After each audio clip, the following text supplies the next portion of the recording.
में सबसे ज़्यादा लाइफ्स को आपने ही प्रभावित किया है अभी तक, जितने भी मोटिवेशनल स्पीकर्स या बिजनेस कोचेज हुए। अभी सर यहाँ पे मैं एक सवाल बिजनेसमैन के लिए लेता हूँ और एक सवाल मैं लूँगा उन लोगों के लिए जो वर्किंग प्रोफेशनल्स हैं।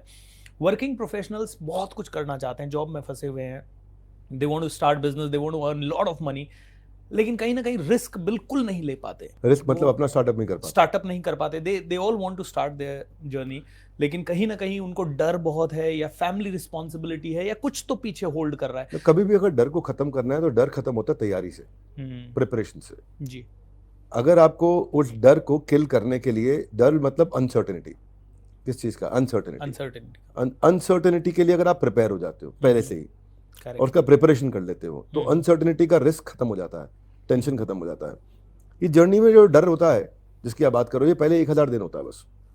ओके। पहले 1000 दिन का डर होता है। 1000 दिन में अगर आपके कैश फ्लोज मूव कर गए, कस्टमर्स आपके सेट हो गए, प्रोडक्ट आपका ठीक मार्केट फिट में एंटर कर गया है, कंज्यूमर के फीडबैक्स आ गए हैं, उसके फीडबैक पे अपने इंप्रूवमेंट्स ले लिए हैं, पैसा आने लग गया है, मैन पावर टिकने लग गई है, अब मैन पावर रुक पा रही है आपके पास, शुरू में तो आती नहीं थी मैन पावर आपके पास। वो 1000 दिन की जर्नी हमने उसको बड़ा फोकस में रखा है कि उसके 1000 दिन की जर्नी को हम ठीक रखें। करेक्ट। कि उसको एक लॉन्च मिल सके। अच्छा, इसीलिए हमने लाए थे my launch pad, entrepreneur launch pad, जिसमें आज हम जो चर्चा भी कर रहे हैं, बैठे हैं यहाँ पे, वर्ल्ड लार्जेस्ट एंटरप्रेन्योरशिप इवेंट। दोस्तों 30,000 लोगों का इवेंट है ये, 23 और 24 सितंबर को दिल्ली में है, इंदिरा गांधी स्टेडियम में।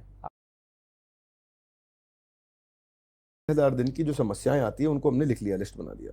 ट्रू। और उसको हमने सॉल्व किया। फिर देखा कि हमारे को कुछ लोग ऐसे मिल जाए जो बाहर से मेरी मदद कर सके, है ना। इसको मैं बोलता हूँ ideal integration, delegation, elimination, automation और लिबरेशन। तो ये अलग अलग स्टेजेस होती हैं, कब चीज़ों को इंटीग्रेट करना है, किसको डेलीगेट करना है, किसको ऑटोमेट करना है, आती है, उनको हमने लिख लिया, लिस्ट बना दिया। ट्रू। और उसको हमने सॉल्व किया। फिर देखा कि हमारे को कुछ लोग ऐसे मिल जाए जो बाहर से मेरी मदद कर सके, है ना। इसको मैं बोलता हूँ ideal integration, delegation, elimination, automation और लिबरेशन। तो ये अलग अलग स्टेजेस होती हैं, कब चीज़ों को इंटीग्रेट करना है, किसको डेलीगेट करना है, किसको ऑटोमेट करना है, किसको आउटसोर्स करना है, विच इज लिबरेशन। तो क्या काम की चीज़ नहीं है उसको एलिमिनेशन। तो ये इसके लिए हमने क्या किया, वहाँ एग्जीबिशन भी तैयार कर दिए। अच्छा। बाहर ऐसे उस एग्जीबिशन में बहुत से ऐसे लोग बैठे हैं जो एंटरप्रेन्योर्स की मदद करते हैं। हर तरह के कंसल्टेंट्स हैं, हर तरह के कोचेस हैं। आपको टेक्नोलॉजी वाले लोग बहुत मिल जाएंगे जी। आपको मोबाइल एप्लीकेशन बनानी है, आपको वेबसाइट तैयार करनी है, आपको लीगल कॉन्ट्रैक्ट्स तैयार करने हैं, आपको मार्केटिंग करानी है, आपको कुछ भी करना है, आपको आपके मन में मैं किसी की फ्रेंचाइजी ले लेता हूँ, ऐसे भी लोग मिलेंगे। ओके।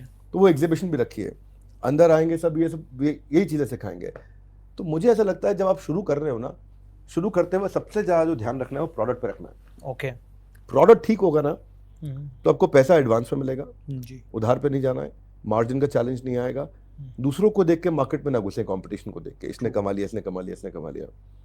बची हुई बर्निंग प्रॉब्लम जो बची हुई है जो अभी तक अनसॉल्व है, उसको उठाएं और उसमें फीडबैक लें कि ये अनसॉल्व मैं सोच रहा हूँ कस्टमर के लिए अर्जेंट है कि नहीं है, वो भी देखना है।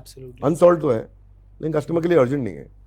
अब चांद की प्रॉब्लम वहाँ रेजिडेंशियल, उसकी कैपेसिटी कैपेबिलिटी बिल्ड करना अनसॉल्व है लेकिन अर्जेंट नहीं है। Nobody wants to go there, true, है ना। तो उसका अडॉप्शन आएगा ही नहीं। तो अनसॉल्व भी होनी चाहिए और अर्जेंट भी होनी चाहिए, बर्निंग प्रॉब्लम होनी चाहिए। तो जब तक वो प्रोडक्ट मार्केट फिट में नहीं एंटर करेगा, मार्केट रिस्पॉन्ड नहीं करेगा, आपको फिर पुश सेल्स करनी पड़ेगी बहुत। अब सर यहाँ तो इशू आता है कि जब वो बिजनेस शुरू कर देगा तब इशू आएगा कि मार्केट क्या है, प्रोडक्ट क्या है।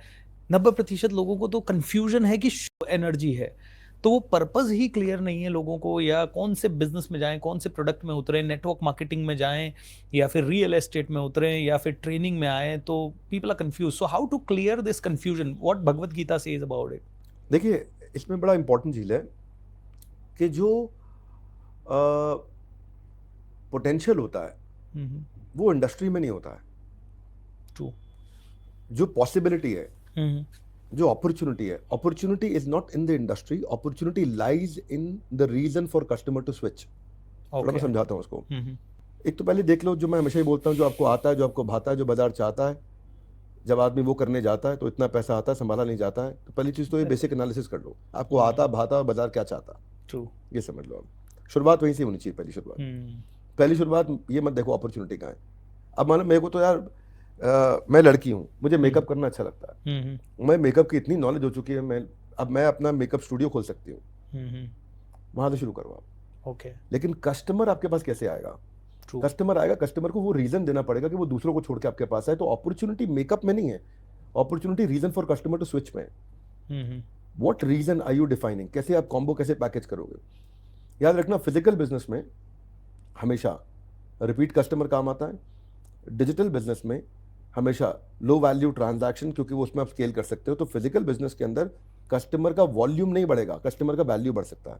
ओके ऐसे समझो, आप पुणे में जहाँ पे आप बाल कटाने जाते हो, वो कितना भी अच्छा बाल काटता हो, उसके बाद 10 किलोमीटर दूर से लोग नहीं आएंगे। उसके बाद ट्रू जो भी आएंगे, एक दो, आपका पहले 1000 दिन की समस्याओं को लॉन्च करने के लिए, आपको शुरू करने के लिए हमने इस पूरे इकोसिस्टम को तैयार किया है।